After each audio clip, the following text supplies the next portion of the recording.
Meus irmãos e minhas irmãs, sejam muito bem-vindos ao nosso canal. Deus abençoe a vida de cada um.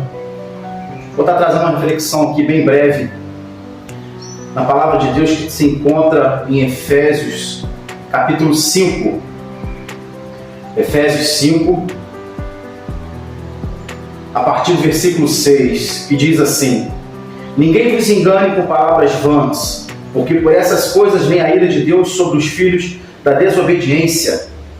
Portanto, não sejais participantes com eles, pois outrora erais trevas, porém agora sois luz no Senhor. Andai como filhos da luz. Porque o fruto da luz consiste em toda bondade, justiça e verdade, provando sempre o que é agradável ao Senhor. E não sejais cúmplices nas obras infrutíferas das trevas. Antes, porém, reprovai-as, porque o que eles fazem em oculto, o só referia vergonha. Mas todas as coisas, quando reprovadas pela luz, se tornam manifestas, porque tudo que se manifesta é pela luz. Pelo que diz: desperta tu que dormes, levanta-te entre os mortos, e Cristo te iluminará. Portanto, vede prudentemente como andais, não como nécios, e sim como sábios, remindo o tempo, porque os dias são maus. Irmãos, até aqui, a palavra de Deus está trazendo uma exortação sobre a separação, sobre o povo que é dele e que faz as obras dele, e sobre os nécios, e sobre aquele povo impuro, aquele povo que não teme ao Senhor e não se aparta do mal. E a Bíblia está dizendo que em outra época a gente também era treva, ou seja, se a gente era treva, a gente vivia em treva e fazia as obras de treva. Mas Cristo nos iluminou, Cristo nos resplandeceu, nos libertou, tirou a venda dos nossos olhos, tirou aquela crosta que nos cegava. E agora Cristo nos deu vida, e a palavra de Deus diz que nós somos sal da terra e luz do mundo. E a exortação de Paulo nessa carta aos Efésios aqui é bem clara. Paulo está dizendo: portanto, não sejais participantes com eles. Não seja participante das obras do reino do mal, das obras das trevas. E o que é? É se assentar na roda de escarnecedor, irmão. Eu não estou dizendo que você não tem uma pessoa pecadora do teu lado, que você não vai parar para falar com ela. Muito pelo contrário, faça isso para você pregar Cristo a ela. Mas eu estou dizendo de participar de obras más com elas, de se deixar, se permitir se envolver nas trevas novamente. Paulo está exortando isso aqui nessa carta aos Efésios. Paulo está dizendo agora: vocês são luz, portanto, vocês sois luz no Senhor, andai como filho da luz. E a gente vê no mundo de hoje em dia, meu irmão, vai ser uma mensagem bem breve. A gente vê no mundo de hoje em dia é que pessoas querem viver o evangelho barato, o evangelho que pode tudo, o evangelho que você não precisa de separação, você não precisa santificar a tua vida, não precisa fazer o que é, como tem que ser feito um filho de Deus, como tem que se agir um servo do Senhor. Muitas vezes a gente está dizendo que é servo do Senhor, mas está fazendo coisas que qualquer um mundano faria. E aí a gente não cumpre a palavra de Deus, não cumpre o que Efésios. Paulo está alertando o povo dele aqui em Efésios. Paulo está alertando essa igreja aqui em Efésios. Essa casa de Efésios é um povo que já era lavado e remido no sangue de Jesus. Já era um povo de Cristo, mas estava deixando se levar pelas concupiscências do mundo. Fica um alerta para nós, irmão. A gente é sal na terra, a gente é luz do mundo, a gente não pode deixar entrar em treva novamente, porque nós já somos lavados e remidos no sangue do Senhor. Agora a Bíblia está dizendo aqui: não seja cúmplice das obras infrutíferas das trevas, antes, porém, reprovai-a. A gente não pode ser cúmplice de obra torpe, meu irmão. A gente não pode ser cúmplice de pessoas ruins.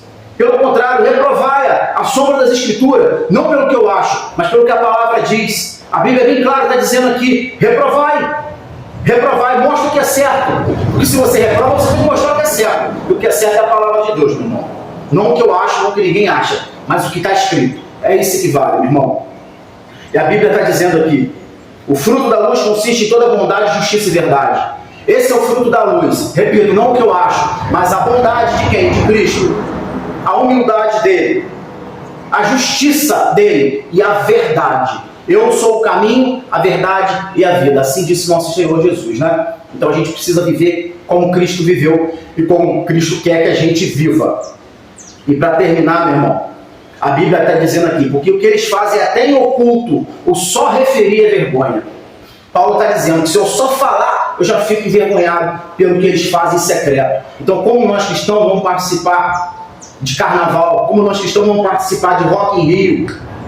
Nós somos melhores que alguém? Não. Nós simplesmente nós somos libertos, nós somos iluminados.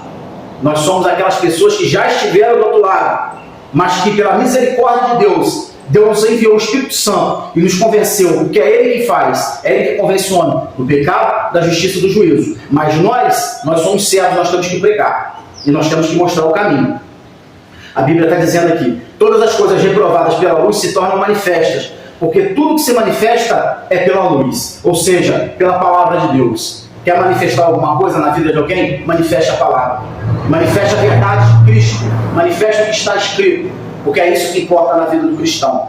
Mas desperta tu que dormes, levanta-te entre os mortos e Cristo te iluminará. Ele tem o poder de te iluminar. Mas quem tem que se despertar é você, a palavra está dizendo.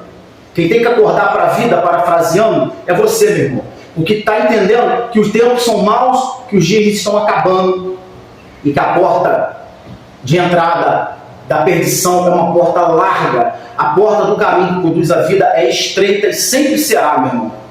Vale a pena se esforçar, porque o prêmio está guardado lá em cima, nenhum homem viu, nenhum homem tem ideia do que está guardado para nós, mas a gente tem a certeza que é algo muito, muito, muito melhor do que está proposto aqui nessa terra, suja de pecado, dominado pelo príncipe da treva. Meu irmão, vale a pena se separar, vale a pena aguardar em Cristo, porque a volta dele é certa e garantida. Ainda que a gente não veja na ressurreição, mas ele volta para muitos, como já voltou essa madrugada, que são aqueles que partem e morrem. Jesus voltou para eles. E aí eu fico com essa pergunta para você. Nessa manhã de domingo que eu estou aqui na igreja, tem um barulho de carro passando, não se atenta com isso, não tem problema. O que importa é a mensagem. Eu estou aqui na igreja pregando agora, gravando esse vídeo para você, de uma série de vídeos que nós vamos colocar em nosso canal, em nome de Jesus Cristo. Fica a pergunta para você. Se Jesus voltar no dia de hoje para você, como está a tua vestidura? Você sobe ou você desce? Como está a tua vida com Deus? Está mais ou menos? Não está nada? Se apressa, meu irmão, acerta a tua vida. Levanta-te dentre os mortos e Cristo te esclarecerá. Amém? Fica essa palavra para o nosso coração. E, portanto, vede prudentemente como andares, não como nécios, mas sim como sábios. Porque remendo o tempo todo, porque os dias são maus. Aproveita o teu dia, aproveita o tempo que você tem. Hoje é final de semana, aproveita o dia que você tem, separe tempo para Deus, busca a presença dEle. Leia a Bíblia, ore, cante louvores, vá à igreja, busca comunhão, faça parte de um corpo, você que está afastado. É importante. A Bíblia diz para a gente não abandonar a congregação. A gente precisa estar em reunião, porque a brasa fora do braseiro, ela se apaga. A ovelha fora do rebanho, ela é alvo fácil para o lobo. Mas quando ela está no rebanho, guiada pelo pastor verdadeiro, meu irmão, quero ver quem pega. Não fica com essa palavra. Mais uma vez eu te pergunto, se Jesus voltar para você hoje, como está a sua veste, meu irmão? Como está a tua vida? Se você ainda tem tempo, você está vivo, está respirando, está com saúde, louvo, glorifica o nome do Senhor e corre para a presença dEle. Amém? Fica esse recado para a tua vida, para a nossa vida. Deus abençoe o nosso dia, em nome de Jesus.